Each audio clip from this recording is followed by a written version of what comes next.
ఆయనకు కలిగిన మనస్సును నీవు పొందాలి. ఎలాగైతే సౌలు క్రొత్త మనస్సు పొందుకున్నాడు, నీవు కూడా క్రొత్త మనస్సు పొందాలి. ఈ రాత్రి మందిరములో దేవుని ఆత్మ చేత ప్రేరేపించబడాలి. పరిశుద్ధాత్మతో దేవుని ఆత్మ ఒక్కొక్కరిలో ఒక్కొక్క ప్రేరేపణ మీకు కలిగ చేయాలి. ఆయన స్వారూప్యంలోకి మీరు మార్చబడితే పరలోక రాజ్యంలో ఉంటాం. అక్కడ అగ్ని ఆరదు. నరకంలో ఎలా ఉంటుందండి? ఇంకొన్ని పళ్ళు కూడా కోరుకుంటారంట. అక్కడ కొంతమంది నెత్తట్లో కొలుగుతారు పళ్ళు, మిక్చర్ తిన్నట్టే తింటారు పళ్ళు. కొంతమంది ఇప్పుడు నరకంలో కొలుగుతారు, లేదు నెత్తట్లో కూడా కొలుకోవాళ్ళు ఉన్నారు. కొంతమంది అరటోళ్ళు ఉన్నారా? అలా పళ్ళు కొలుకోవాలంటే అలా ఆయన కొరికాయలు కొరికేస్తారంట. దేవునికి స్తోత్రం. మనం చాలా మంది పళ్ళు కలుగుతారు. ఎక్కడుందని బైబిల్ చెప్తుంది, అక్కడ అగ్ని ఆరదు, పురుగు అక్కడ పళ్ళు కొరికి ఉంటుందంట. కొంతమంది అలా అదిగోండి, చాలా మంది పాస్టర్ గారి మీద పళ్ళు కొరికి వాళ్ళు ఉంటారు. అలా కొరికితేనే ఒక ఆవిడ పళ్ళు ఉడుకుని మా గుళ్ళో. దేవుడికి స్తోత్రం. గట్టిగా చెప్పండి హల్లెలూయా.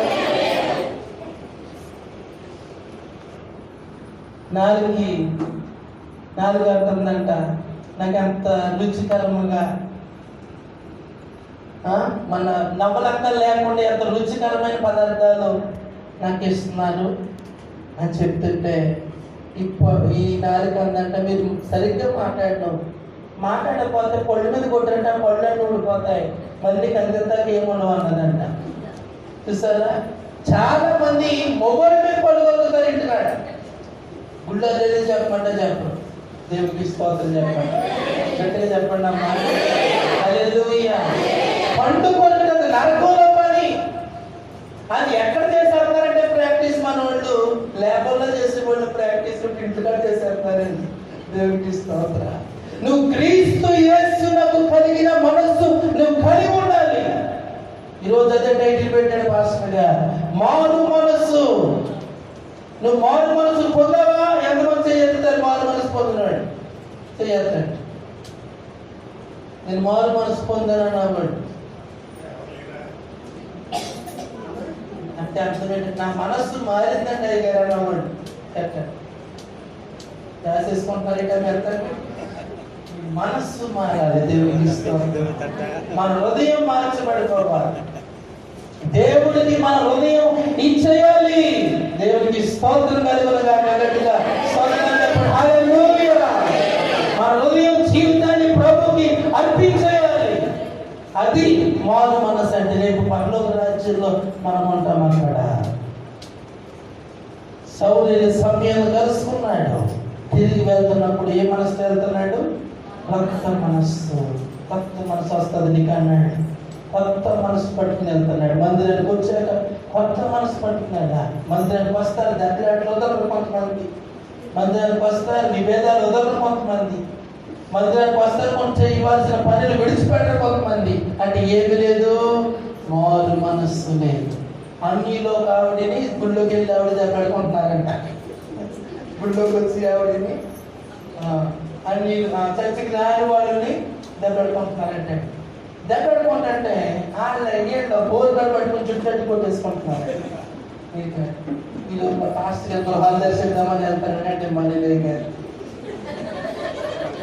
గృహాలు దర్శిద్దామని వెళ్ళేసరికి గుళ్ళోకి వచ్చి ఎవరు చూసేసింది కాబట్టి పాస్టర్ గారు చుట్టూ కట్టాలు వదిలేసి చేతిలోంచి వందనాలు పాస్టర్ గారు ప్రభు స్తోత్రం అన్నాడు.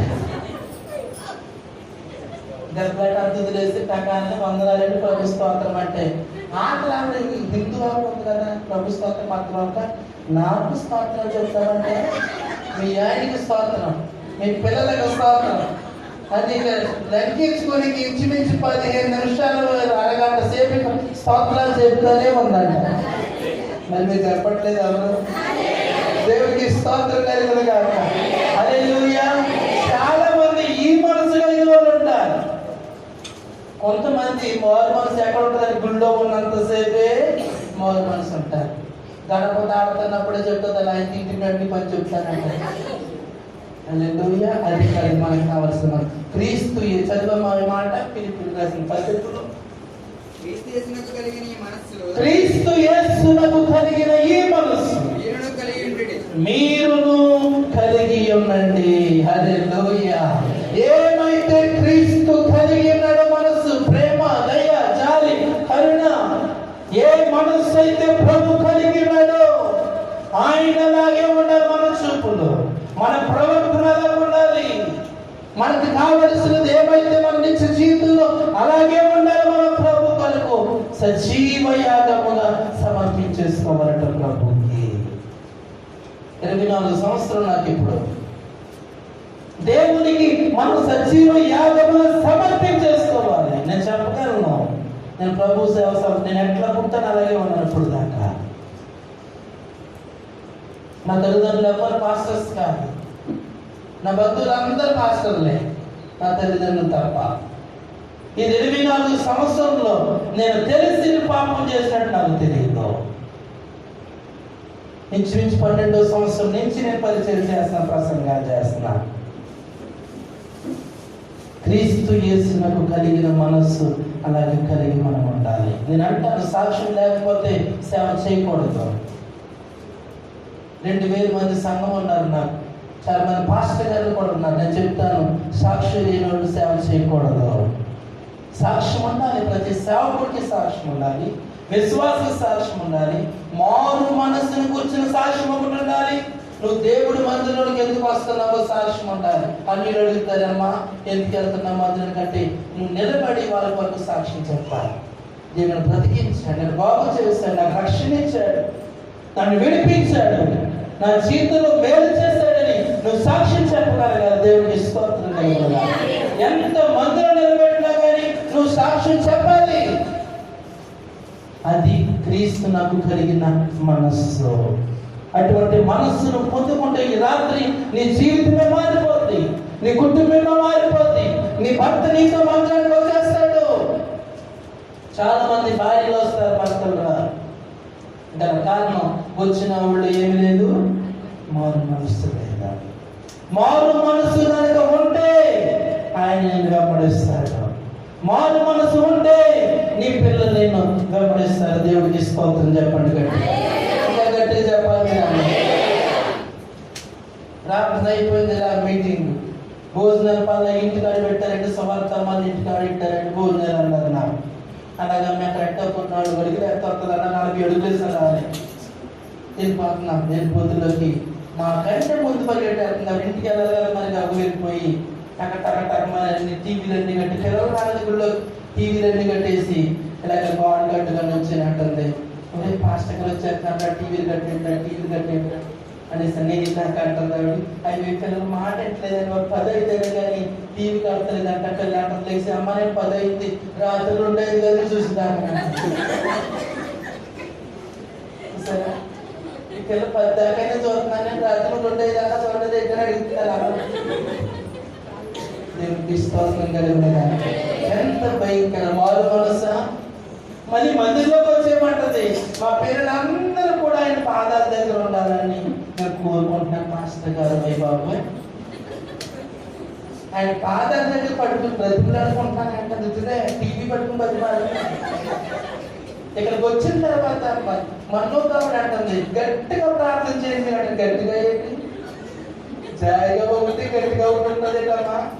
గట్టిగా నేను అన్నాను, బాక్సులు బిగించు మీ ఇంటికి, లేదా గొట్టాలు ఎట్టించి గట్టిగా చేతలేకుండా అయ్యారు.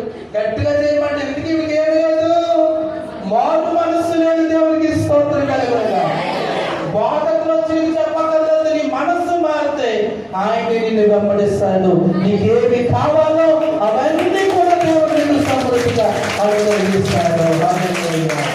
ఏం మారాలి, ఏం మారాలి? మారు మనస్సు మారాలి. అన్ని ప్రార్థనలు అటెండ్ అయిపోతారు కొంతమంది, ఏం మారదు, మనస్సు మారదు. పాప ప్రార్థనకు వచ్చేది, స్త్రీల కూడికి వచ్చేస్తుంది, ఇలాంటి సభలేడకు వచ్చేది. ఇక భోజనం ప్రార్థన అయితే చూసుకోగలదు, ఆ పక్కలు ఈ పక్కలు మొత్తం అంతా వేసుకొచ్చేస్తారు. కానీ ఏం మారలేదు, మనస్సు మారలేదు. మనల్ని అడిగిందే మనస్సు అయినా, హృదయంలో చెడగడుగుతున్నాడు ఆయన. ఈ రోజు నీ హృదయంలో దేవుడికి చోటిస్తే ఆయన నీలోకి వచ్చేస్తాడు. నీ మనస్సు మార్చబడిపోతాయి. నీ జీవితంలో ఒక పరిపక్వతను చూస్తావు. నీ కుటుంబంలో ఒక ప్రత్యేకమైనటువంటి ఆశీర్వాదం నీ కనబడుతుంది. నువ్వు వెంటనే చూడని అద్భుత కార్యం నీ కుటుంబంలో పొందుకుంటావు. ఎప్పుడంటే నీ మనస్సు మార్చబడినప్పుడు నీకు తెలియకుండానే కన్నీళ్లు చేస్తుంటాయి. ప్రభు సన్నిధిలో ఆయన చేసిన మేలులన్నీ జ్ఞాపకం చేసుకుంటే కన్నీళ్లు ఆగవు. దేవునికి స్తోత్రం. నీవు చేసిన మేలకు, నీవు చూపిన కృపలకు, అందరూ నాతో కలిసి పాడండి. నీవు చేసిన మేలకు, నీవు చూపిన కృపలకు,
First Samuel chapter 10 verses 9.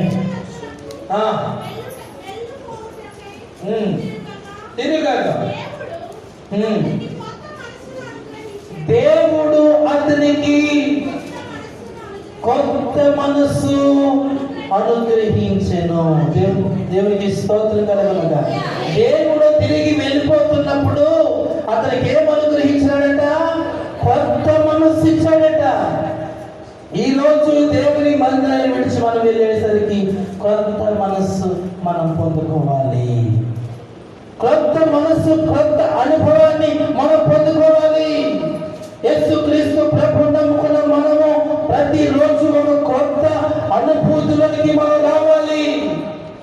యేసుక్రీస్తు ప్రభువుని నమ్ముకున్న మనము మన కుటుంబాల్లో ప్రతిరోజు, ప్రతి క్షణము, ప్రతి గడియ ఒక కొత్త అనుభవంలోనికి మనం రావాలి.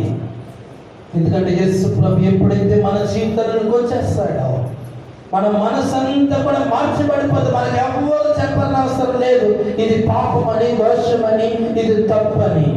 ప్రభువే మనలో ఉండి మనలను ఒప్పింపచేస్తాడు. దేవునికి స్తోత్రం. హల్లెలూయా. మన జీవితం ఎప్పుడైతే మారిపోతాడో ఆయన ఇష్టమైన బిడ్డగా మనం మార్చబడతాం. అప్పుడు దేవుని రాజ్యంలో మనం ఉంటాం. దేవుని రాజ్యంలో మనం వారసులుగా మార్చబడిపోతాం. క్రీస్తు యేసును కలిగిన మనస్సు మనము కలిగి ఉండాలి. యేసు ప్రభుచి మొట్టమొదటి ప్రసంగం చేస్తున్నాడు. ఇదిగో దేవుని రాజ్యం సమీపిస్తుంది, అంతటా అందరూ మారు మనసు పొందండి. అప్పటి నుంచి చెప్తున్నాడు ఆయన.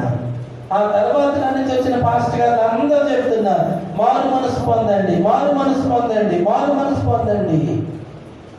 దేవుని రాజ్యం సమీపించుచున్నది కనుక మనమందరము కూడా మారు మనసు పొందాలి. ఎంతో మంది యేసు ప్రభువుని తెలియకుండానే చనిపోతున్న వాళ్ళు చాలా మంది ఉన్నారు. ఇప్పటికీ కూడా ఎంతమంది సేవకులు ఉన్నా కానీ యేసు ప్రభువుని ఎరుకగా చనిపోయే వాళ్ళు ఇంకా చాలా మంది ఉన్నారు.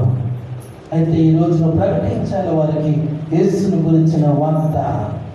దేవుని గురించినటువంటి వార్తను వారికి ప్రకటిస్తే వారి మనస్సు మార్చబడతాయి.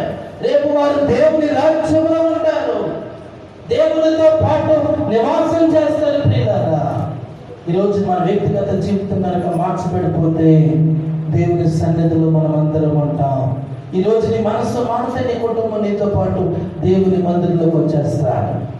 నీ మనస్సు మారితే నీతో పాటు దేవుని మందిరంలో నీ కుటుంబం, నీ పిల్లలు సమస్య కూడా దేవుని మందిరంలో ఉంటారు. నీ మనస్సు మారిన మాటలు కనుక నీకు ఇంటికాడ వినబడితే నీకు కలిగిన సమస్య నిన్ను వెంబడిస్తారు. దేవునికి స్తోత్రం. పాపాత్ములైన స్త్రీ యేసుని కలుసుకుంది. యోహాను సువార్తలో మెట్ట మధ్యాహ్నం యేసు ప్రభుని కలుసుకుంది. యేసు ప్రభుని కలుసుకుంది. ఆయన అంటున్నాడు, అమ్మా కొంచెం నాకు నీళ్ళు ఇస్తావా అన్నాడు. ఆవిడ అంటారు, అయ్యా నువ్వు యూదుడు లేకున్నావు, నేను నీకు నీళ్ళు ఇవ్వటమా? చదవమయ్య మాటలు. యూదుడమైన నీవు సమరయ స్త్రీవైన నన్ను దాహము తిమ్మని ఎలా అడుగుతున్నావు చెప్పాను. ఎలా అడుగుతున్నావని ఆయనతో చెప్పాను. యూదులు హల్లెలూయా, వాళ్ళతో ఉండడానికి ఇష్టపడరు. అలాంటిది నీవు నన్ను నీళ్ళు అడుగుతున్నావేంటయ్యా చెప్పాడు ఆయన. నేను యేసు ప్రభువుని ఆవిడతో, అమ్మా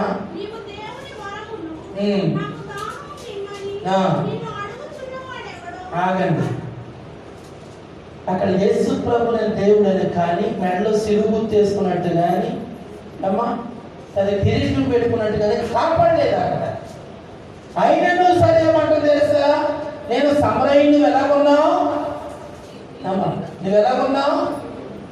యూదుల్లో కనబడుతున్నావు నాకు, నీవు నన్ను అడుగుతున్నావయ్యా నీళ్ళమ్మని. దేవుడికి స్తోత్రం. హల్లెలూయా. ఇప్పుడు ఎవరైనా కాలు మీద వచ్చి డబ్బులు ఇవ్వమంటే ఏమంటారు మీరు? డబ్బులు అడుగుతున్నాడు లేకపోతే మొత్తం ఎత్తిపోతాడని చెప్తారు. అడుగుకుంటూ కూడా ఎలా ఉంటాడో తెలుసు మీకు, కారులో వచ్చినాడు ఎలా ఉంటాడో తెలుస్తుంది. ఇప్పుడు ఈయన వచ్చి అంటున్నాడు, మాకు నీళ్ళు ఇవ్వమ్మా అని అడుగుతుంటే ఇప్పుడు డౌట్ వచ్చింది. ఈవిడ అంటే ఇదేంటి నీకు నీళ్ళు నేను ఇవ్వటం ఏంటి అంటుంది. దేవునికి స్తోత్రం. అప్పుడు ఆయన అంటాడు, నేను ఇచ్చే నీళ్ళు కానీ నువ్వు తాగావనుకో ఎన్నడికి కూడా దెర్ ఇస్ నో ట్రస్ట్. నువ్వు ఎప్పటికీ కూడా దాహోగాను ఆ నీళ్ళకి వెళ్దాం అనుకుంటున్నాను. హల్లెలూయా, గట్టిగా చెప్పండి హల్లెలూయా. నేను ఇద్దాం అనుకుంటున్నాను. నేను మనీ దగ్గర నుంచి మనిషి 10 లక్షల చొప్పున ఇద్దాం అనుకుంటానంటే కుర్చీ తొక్కుకుంటా మరీ వచ్చిన సరిపోతాను. హల్లెలూయా. అయ్యో ఎంత గొప్ప దైవజనులు మాకు ఇచ్చారంట. ఇంకెందుకు తొక్కులకి వీళ్ళందరూ కూడా ప్రయోజపడిపోతారు. ఇప్పుడు ఈయన అంటాడు, నేను ఇచ్చే నీళ్ళు తాగితే నువ్వు అన్నాడు కూడా తప్పుకోను. ఇప్పుడు పొద్దున్న తాగుతావు, లెగిసిన కానించి తంటారు దాకా తాగుతానే ఉంటున్నారు నీళ్ళు. ఇప్పుడు నేను నీళ్ళు బాటిల్ తెచ్చుకున్నాను, ఇది కొన్ని చుక్కలు తాగాలంటే మీకు జీవితంలో దాహం పడతానని అనుకోండి. ఏమంటారు బాబు? బాబు గారు కొన్ని పెన్ని అయ్యండి బాబు అంట. ఇప్పుడు ఈయన అంటున్నాడు, నేను ఇచ్చే నీళ్ళు తాగనుకో ఎప్పటికీ తప్పకూడదంటే ఈయన అంటుంది, అయ్యి బాబోయ్ అయితే నాకేంటనే నీళ్ళు ఇచ్చే. దేవునికి స్తోత్రం. గట్టిగా చెప్పండి హల్లెలూయా. ఈ నీళ్ళు నాకు కావాలి అంటుంది. యేసు ప్రభువు అన్నాడు, వెళ్ళి మీ ఆయన తీసేరా, వెళ్ళి మీ ఆయన తీసేరా వెళ్ళి. అప్పుడు ఇద్దరికి కలిపెడతాను అన్నాడు. ఇప్పుడు అంటుంది, ఏమంటుంది? నాకు పెళ్లి లేదు. మాట కట్టనని చెప్పింది. నువ్వు చెప్పింది సత్యమే కానీ పెళ్లిపెట్టలేదు అంటున్నావేంటి? ఏమాడుతుంది అక్కడ ఆయనతో? అబద్ధం ఆడుతుంది. ఆయన అంటున్నాడు, అప్పుడు నీకు లేదు కానీ 5 పెళ్లిపెట్లు ఉన్నారు అంటే అప్పుడు ఏమందమ్మా? అప్పుడు ఆ స్త్రీ, అయ్యా నీవు ప్రవక్తవని నేను గ్రహిస్తున్నాను. ఇప్పుడు సత్యమే చెప్పింది నేను. హల్లెలూయా. సత్యమే చెప్పావయ్యా. అవును, నేను పాపంలో ఉన్నానని నీకు తెలిసిపోయింది, శాపంలో ఉన్నాను తెలిసిపోయింది. అయితే ఈ రోజు నేను ఈ మాటలు విన్నా, నేను ఈ స్వరూపం చూశాను. నా మనస్సును మార్చుకుంటున్నానని చెప్పి అక్కడ ఏం వదిలేసింది? కుండను వదిలేసింది. స్తోత్రం గట్టిగా చెప్పబట్టి ఆ కుండను విడిచిపెట్టేసింది. ఏ కుండ? పాపం అనేకుండా, శాపం అనేకుండా, రోగం అనేకుండా, అసూయ అనేకుండా, నిందలు అనేకుండా, అవమానం అనేకుండా అక్కడ విడిచిపెట్టేసి ఊళ్ళో వారిపోయింది. ఊళ్ళో వారిపోయి అంటుంది, నేను యేసయ్యను చూశాను, నాకు దాహానికి నీళ్ళు ఇస్తానన్నాడు ఆయన, నా చరిత్ర అంతా చెప్పేస్తున్నాడు ఆయన. రెండు మీరు కూడా నేను జనాల్ని గుంపులు గుంపులుగా తీసుకొస్తున్నాయి. ఇక్కడికి వచ్చి వాక్యం విని మారు మనసు పొందిన నీవు ఊర్లోకి వెళ్ళి చెప్తే నీ వెనకాల జనాలు రావాలి. అది నిజమైన మారు మనసు. దేవుని పాపాత్మురాలైన స్త్రీ దేవుని వాక్యం వింది, దేవుని మాటలు వింది, వినటువంటి విశ్వాసం కలిగింది ఆవిడికి. ఊళ్ళోకి వెళ్ళి ఊళ్ళో వాళ్ళు అనుకుంటున్నారు అందరూ, ఇదేంటి ఈవిడ పాపాత్ములైన ఊరంతా తెలుసు, మోసం చేసే స్త్రీ అని అందరికీ తెలుసు, ఎవరితో కూడా ప్రత్యేకంగా ఉంటుంది ఈవిడని అందరికీ తెలుసు. ఇటువంటి స్త్రీ ఇంత గొప్ప దేవుడి కోసం చెప్తుందా? అయితే నమ్మాలి, వెళ్ళాలి, చూడాలి అనే ప్రజలందరూ కూడా ఆ యాకోబు బావి దగ్గరికి గుంపులు గుంపులుగా ప్రజలు వచ్చారట. అది నిజమైన మారు మనస్సు. ఈరోజు అటువంటి మారు మనస్సు మనం పొందాలి. అటువంటి మారు మనస్సు అనుభవానికి మనం రావాలి. క్రీస్తు యేసులో కలిగిన మనస్సు నీవు కూడా పొందాలి. అప్పుడు ఆయన నీళ్ళు ఇస్తాడు. నీవు ఆత్మలో ఎన్నడూ కూడా తప్పికొనవు. దేవుడికి స్తోత్రం కలుగునుగాక. యేసయ్యను కలుసుకున్న తర్వాత సౌలుకి కొత్త మనసు వచ్చేసింది. ఈ సమరస్త్రీకి కొత్త మనసు వచ్చేసింది. పాపపు జీవితాన్ని విడిచిపెట్టేస్తుంది. ఈరోజు నీ మాటలు వింటున్న ప్రియ సహోదరి సహోదరుడు, నీవు కొన్ని పాపాన్ని విడిచిపెట్టేసుకోవాలి. వద్దయ్యా నాకు ఈ లోకము, ఈ శాపగ్రస్తమైన లోకము, స్నేహము నాకొద్దు. నీకు సాక్ష్యంగా నేను ఉంటాను, నీకు ఇష్టమైన బిడ్డగా నేను ఉంటాను.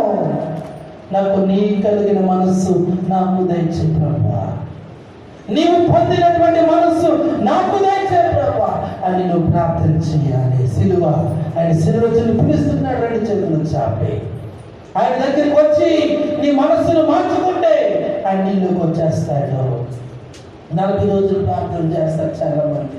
ఇక్కడ కూడా చేస్తారేమో అనుకుంటున్నారు. 40 రోజులు లెంటిలు చేస్తారంటే చేయరు. 40 రోజులు మంచిది, వేరే రోజు దేవుడికి స్తోత్రం. కొంతమంది 40 రోజులు చేస్తారంటే ఇదేమి మాల కాదు, 40 రోజులు చేస్తారు. యేసు ప్రభు గురించి ఇప్పుడు తెలుసా? ఎవడైనాను నన్ను వెంబడింపకోలేడలా చెప్పండి, తను తాను ఉపేక్షించుకొని ఎప్పుడు ప్రతి దినము నా సిలువను ఎత్తుకుని నన్ను వెంబడించాలి. స్తోత్రం. ఎప్పుడు 40 రోజులు ఎత్తుకోమన్నాడా? ఎన్ని రోజులు? ప్రతి దినము. దేవునికి స్తోత్రం. ప్రతి దినము కూడా ఆయన సిలువను ఎత్తుకుని పోయారంట. కొన్ని రోజులు మాత్రమే కాదు, కొన్ని గంటలు మాత్రమే కాదు, అనుదినము ప్రతి దినము నా సిలువను ఎత్తుకుని అప్పుడు నన్ను వెంబడించాడు అన్నాడు. ఆ సిలువ పోయినాక దించేసి వెళ్ళిపోయి వాళ్ళు చాలా మంది ఉన్నారు. ప్రతిరోజు కూడా నువ్వు ఆయన సిలువను ఎత్తుకుని మోయాలంట. ఆయన స్వార్థులకి నువ్వు మార్చబడిపోవాలి. నీ మనస్సు, నీ ప్రవర్తన, నీ బిహేవియర్ అంతా కూడా మార్చబడిపోవాలి. అన్యులు చూసి అడగాలి, నువ్వు యేసు ప్రభువును వెంబడిస్తున్నావు, నేను అక్కడికి వస్తాను. నువ్వు ప్రభువును కలిగి ఉన్నావు, నేను అక్కడికి వస్తాను. మార్చినోడు కంటే వచ్చి మార్చినోడు మార్పించేవాడు ఎక్కువ ఉంటాను. దేవునికి స్తోత్రం కలుగునుగాక. మార్చి జనాన్ని గుడిలోకి మార్చేవాడు కంటే మారినోళ్ళు మార్పించేసేవాడు ఎక్కువ ఉంటారు. అదో కొత్త పార్టీ. దేవునికి స్తోత్రం చెప్పండి. ఆ పార్టీ కంటే చెప్పాలి హల్లెలూయా. మారినోడి కంటే మారినోడు మార్పించేసే వాళ్ళు చాలా మంది ఉంటారు. వాళ్ళు పీకేస్తాడు దేవుడు వాళ్ళు తెలకిండాలి.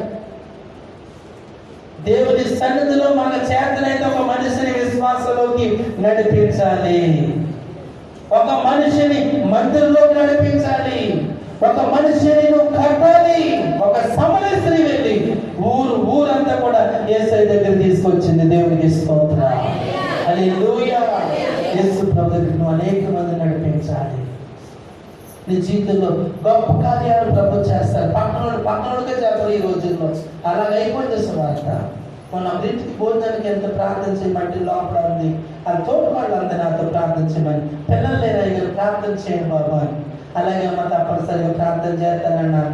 బయటకు వచ్చాక ఆ పక్క తోటి వాళ్ళు వచ్చాక దానికి 10 కళ చెప్తుంది, ప్రార్థన చేయక్కర్లేదంటారు. చూసారా, ఆ పక్కన ప్రార్థన చేయమని అడిగితే ఈ మాట నీవు అంటుంది. దాని పని ఏం లేదు, మీరు ఏమి ఉపాసాలు ప్రార్థన చేయవలసిన పని లేదన్నా చెప్తుంది. అలాగే మా నాన్నగారు దేవుడికి స్తోత్రం, దేవుడికి స్తోత్రం చెప్పండి.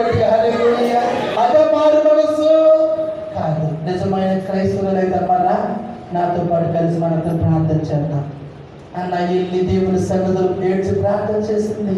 ఆ మూడుగురు శబ్దం విన్నాడు, దేవుడు సమయం ఇచ్చాడు, నీకు ఇస్తాడు రా. ఆ మనిషి రక్షించబడతాడు, అలా రక్షించబడతాడు, వెనకాల కుటుంబం. అది అటువంటి మారు మనస్సు మనం పొందాలి. దేవునికి స్తోత్రం. చాలా మంది మారుద్దామని తీరు మారిపోతున్నారు. మొన్న ఒక మారుతారండి 3 అరలు కాపాడుతూ మారేసింది. తీరు మారిపోయింది. దేవునికి స్తోత్రం. యేసయ్య మనలో ఉంటే మనం దేవునికి స్తోత్రం. భూమిని తల క్రిందులు చేయవారు ఎక్కడికి కూడా వచ్చేసారు. దేవునికి స్తోత్రం. భూమిని తల క్రిందులు చేయవారు కాస్త ఏదో తల కిందులు అయిపోతున్నారు ఈ రోజుల్లో. దేవుని మనస్సు మన పట్టుకుని వెళ్తాయి, ఆయన స్వారూప్యం పట్టుకుని వెళ్తాయి, దేవుని శక్తిని పట్టుకోవడానికి వెళ్తే ఇక తిరుగులేదు. చీకటి రాజ్యాలకు అంతమే కలుగుతుంది. ఎందుకంటే అన్ని నామముల కన్నా పైన యేసు నామం. దేవుడికి స్తోత్రం కలుగుతుంది. హల్లెలూయా. అన్ని నామముల కన్నా పైనామము యేసుని నామము. ఇది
అటువంటి శక్తిని మనం లోపలికి ఆస్వాదిస్తే మన మనస్సు మారిపోతాయి.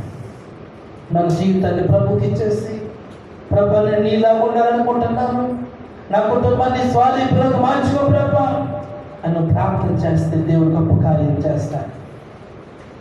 ఆత్మ పొందిన సమయాన్ని కలిసినటువంటి సౌలు కొత్త మనసు పొందుకున్నాడు. యేసు ప్రభును కలిసిన సమరయ స్త్రీ కొత్త ఆత్మను, కొత్త మనసును పొందుకుంది, పాపాన్ని విడిచిపెట్టేసింది. 3వ వ్యక్తిని చూపిస్తాం రండి. లూకా సువార్త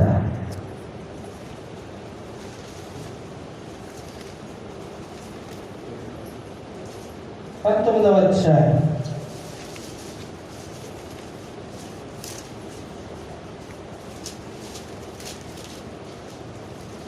3. యేసు ఎవరో అని చూడకూడదు కానీ పొట్టోడు కాబట్టి పోయేది. అప్పుడు యేసు ఆ త్రోవను రానయ్యుండెను. పోయి చూచుంటాడు, మేడి చెట్టు ఎక్కి